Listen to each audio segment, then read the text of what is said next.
The Third Battle of Panipat took place on 14 January 1761, at Panipat, about 60 miles north of Delhi, between a northern expeditionary force of the Maratha Empire and the forces of the King of Afghanistan, Ahmad Shah Abdali, supported by two Indian Muslim allies, the Rohilla Afghans of the Doab, and Shuja-ud-Daula, the Nawab of Awadh. Militarily, the battle pitted the French-origin artillery and cavalry of the Marathas against the heavy cavalry and mounted artillery of the Afghans and Rohillas led by Ahmad Shah Abdali and Najib-ud-Daula, both ethnic Afghans. The battle is considered one of the largest and most eventful fought in the 18th century, and has perhaps the largest number of fatalities in a single day reported in a classic formation battle between two armies. The decline of the Mughal Empire following the 27-year Mughal-Maratha War had led to rapid territorial gains for the Maratha Empire. Under Peshwa Baji Rao, Gujarat, Malwa and Rajputana came under Maratha control. Finally, in 1737, Baji Rao defeated the Mughals on the outskirts of Delhi, and brought much of the former Mughal territories south of Delhi under Maratha control. Baji Rao's son, Balaji Baji Rao, further increased the territory under Maratha control by invading Punjab in 1758.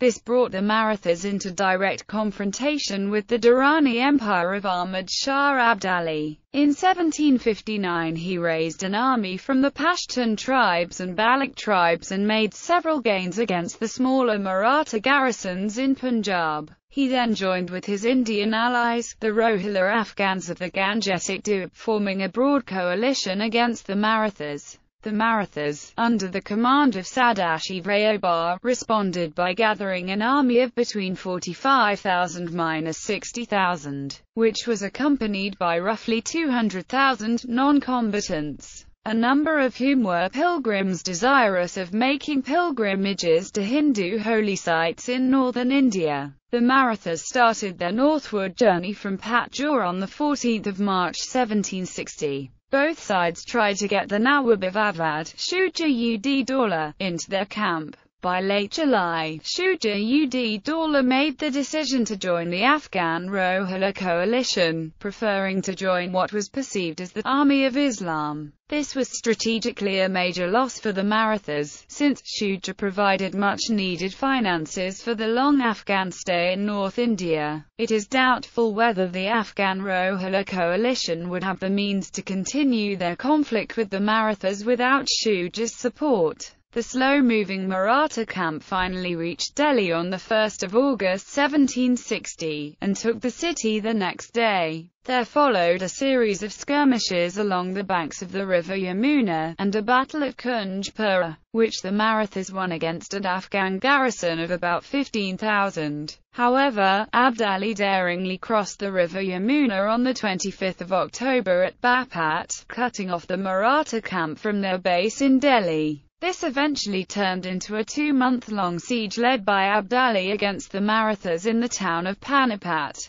During the siege both sides tried to cut off the other's supplies. At this the Afghans were considerably more effective, so that by the end of November 1760 they had cut off almost all food supplies into the besieged Maratha camp. According to all the chronicles of the time, food in the Maratha camp ran out by late December or early January and cattle died by the thousands. Reports of soldiers dying of starvation began to be heard in early January. On 13 January the Maratha chiefs begged their commander, Sadashiv Rao, to be allowed to die in battle than perish by starvation. The next day the Marathas left their camp before dawn and marched south towards the Afghan camp in a desperate attempt to break the siege. The two armies came face to face around 8 a.m., and the battle raged until evening. The specific site of the battle itself is disputed by historians, but most consider it to have occurred somewhere near modern-day Kalaramb and Sanoli Road. The battle lasted for several days and involved over 125,000 troops. Protracted skirmishes occurred, with losses and gains on both sides. The forces led by Ahmad Shah Durrani came out victorious after destroying several Maratha flanks. The extent of the losses on both sides is heavily disputed by historians, but it is believed that between 60,000 and 70,000 were killed in fighting, while the numbers of injured and prisoners taken vary considerably. According to the single best eyewitness chronicle, the Baka by Shuja-ud-Daula's Devan Kashi Raj, about 40,000 Maratha prisoners were slaughtered in cold blood the day after the battle. Grant Duff includes an interview of a survivor of these massacres in his History of the Marathas and generally corroborates this number. Shejwalkar, whose monograph Panipat 1761 is often regarded as the single best secondary source on the battle, says that not less than 100,000 Marathas perished during and after the battle. The result of the battle was the halting of further Maratha advances in the north, and a destabilization of their territories, for roughly 10 years. This period of 10 years is marked by the rule of Peshwa Madhavrao, who is credited with the revival of Maratha domination following the defeat at Panipat. In 1771, 10 years after Panipat, he sent a large Maratha army into North India in an expedition that was meant to re-establish Maratha domination in North India and punish refractory powers that had either sided with the Afghans, such as the Rohillas, or had shaken off Maratha domination after Panipat. The success of this campaign can be seen as the last saga of the long story of Panipat. Background: decline of Mughal Empire. The Mughal Empire had been in decline since the death of the Mughal Emperor Aurangzeb in 1707 due to rise of Marathas. The decline was accelerated by the invasion of India by Nader Shah in 1739 during the rule of Muhammad Shah, who ruled from 1719 to 1748. Nader Shah also took away Takhtai Taus and the Kohinoor diamond. Continued rebellions by the Marathas in the south, and the de facto separation of a number of states, weakened the state further. Within a few years of Aurangzeb's death,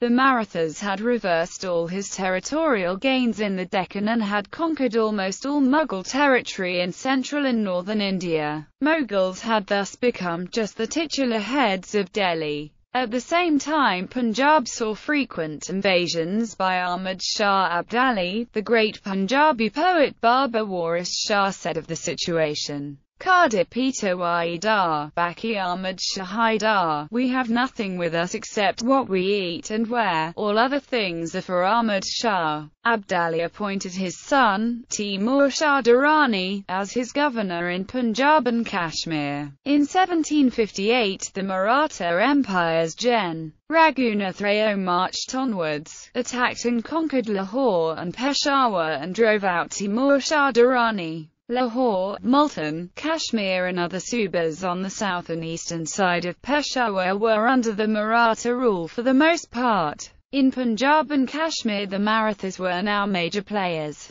Rise of the Marathas. The Marathas had gained control of a considerable part of India in the intervening period. In 1758 they occupied Delhi, captured Lahore and drove out Timur Shah Durrani, the son and viceroy of the Afghan ruler, Ahmad Shah Abdali. This was the high water mark of the Maratha expansion, where the boundaries of their empire extended in the north to the Indus and the Himalayas, and in the south nearly to the extremity of the peninsula. This territory was ruled through the Peshwa, who talked of placing his son Vishwas Rao on the Mughal throne. However, Delhi still remained under the nominal control of Mughals. Key Muslim intellectuals, including Shah Waliullah and other Muslim clergy in India who were alarmed at these developments. In desperation they appealed to Ahmad Shah Abdali, the ruler of Afghanistan, to halt the threat. Prelude. Ahmad Shah Durrani, angered by the news from his son and his allies, was unwilling to allow the Maratha spread go unchecked. By the end of 1759, Abdali with his Afghan tribes and his Rohilla ally Najib Khan had reached Lahore as well as Delhi and defeated the smaller enemy garrisons. Ahmad Shah, at this point, withdrew his army to Anup Shah, on the frontier of the Rohilla country. where he successfully convinced the Nawab of Awadh Shuja-ud-Daula to join his alliance against the Marathas, in spite of the Marathas time and again helping and showing sympathy towards Shuja-ud-Daula. The Nawab's mother was of the opinion that he should join the Marathas. The Marathas had helped Safdar Jung in defeating Rohillas in Farrukhabad. However, Shuja was very much ill-treated in the Abdali camp. Abdali was an Afghan Sunni Muslim and Shuja was a Persian Shia Muslim. The Marathas under Sadashid Rayobar responded to the news of the Afghans' return to North India by raising a big army, and they marched north. Bar's force was bolstered by some Maratha forces under Holkar, Scindia, Gaikwad and Govine Palmbundle. Surajmal, the Jat ruler of Bharatpur, also had joined Bar Sahib but left midway. This combined army of over 100,000 regular troops captured the Mughal capital, Delhi, from an Afghan garrison in December 1759. Delhi had been reduced to ashes many times due to previous invasions, and in addition there being acute shortage of supplies in the Maratha camp, Bar ordered the sacking of the already depopulated city. He is said to have planned to place his nephew and the Peshwa's son, Vishwas Rao, on the Mughal throne. The Jats did not support the Marathas. Their withdrawal from the ensuing battle was to play a crucial role in its result. Abdali drew first blood by attacking a small Maratha army led by Dataji Shinde at Mareri Ghat.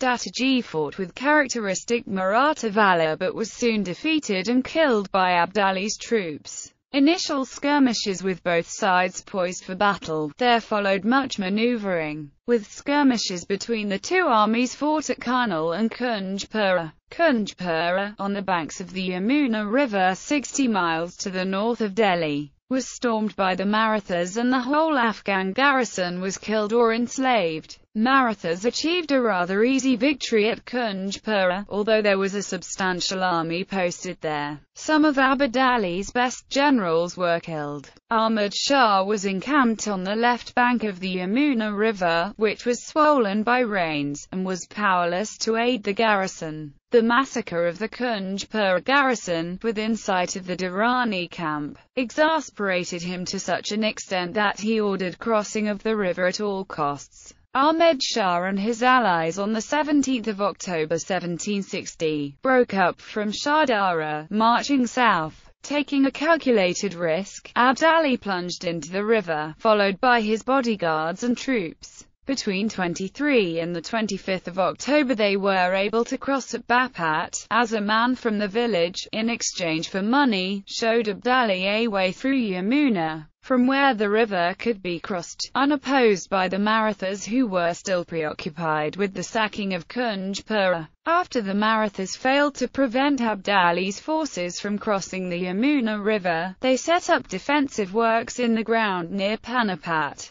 thereby blocking his access back to Afghanistan, just as his forces blocked theirs to the south. However, on the afternoon of 26 October Ahmad Shah's advance guard reached Sambalka, about halfway between Sonipat and Panipat, where they encountered the vanguard of the Marathas. A fierce skirmish ensued, in which the Afghans lost 1,000 men killed and wounded but drove the Marathas back to their main body, which kept retreating slowly for several days. This led to the partial encirclement of the Maratha army. In skirmishes that followed, Govine Palmbundle, with 10,000 light cavalry who weren't formally trained soldiers, was on a foraging mission with about 500 men. They were surprised by an Afghan force near Meerut, and in the ensuing fight, Bundle was killed. This was followed by the loss of another 2,000 Maratha soldiers who were delivering the army's payroll from Delhi. This completed the encirclement, as Ahmad Shah had cut off the Maratha army's supply lines. With supplies and stores dwindling, tensions rose in the Maratha camp as the mercenaries in their army were complaining about not being paid. Initially the Marathas moved in almost 150 pieces of modern long-range, French-made artillery. With a range of several kilometers, these guns were some of the best of the time. The Marathas' plan was to lure the Afghan army to confront him while they had close artillery support. Preliminary moves during the next 2 months of the siege, constant skirmishes and duels took place between units and individual champions from either side. In one of these, Najib lost 3,000 of his rowers and was very nearly killed but ran away. Facing a potential stalemate, Abdali decided to seek terms, which Barre was willing to consider. However, Najib Khan delayed any chance of an agreement with an appeal on religious grounds and sowed doubt about whether the Marathas would honor any agreement. After the Marathas moved from Kunjpura to Panipat, Daula Khan Marwat, with his father Alam Khan Marwat and a force of 2,500 Pashtuns, attacked and took control of Kunjpura, where there was a Maratha garrison of 700 to 800 soldiers. At that time Attai Khan Balak, son of the Wazir of Abdali, came from Afghanistan with 10,000 cavalry and cut off the supplies to the Marathas. The Marathas at Panipat were surrounded by Abdali in the south, Pashtun tribes in the east, Shuja-ud-Daula Khan and others in the north, and other Pashtun tribes in the west. Abdali had also ordered Wazir Shah Wali Khan Afridi and others to keep a watch in the thorny jungles surrounding Panipat. Thus, all supplies lines were cut. The Marathas' difficulty in obtaining supplies worsened as the local population became hostile to them, since in the Marathas' desperation to secure provisions they had pillaged the surrounding areas. While Sadashiv Barre was still eager to make terms, a message was received from the Peshawar insisting on going to war and promising that reinforcements were underway. Unable to continue without supplies or wait for reinforcements any longer, Barre decided to break the siege. His plan was to pulverize the enemy formations with cannon fire and not to employ his cavalry until the Afghans were thoroughly softened up. With the Afghans broken, he would move camp in a defensive formation towards Delhi, where they were assured supplies.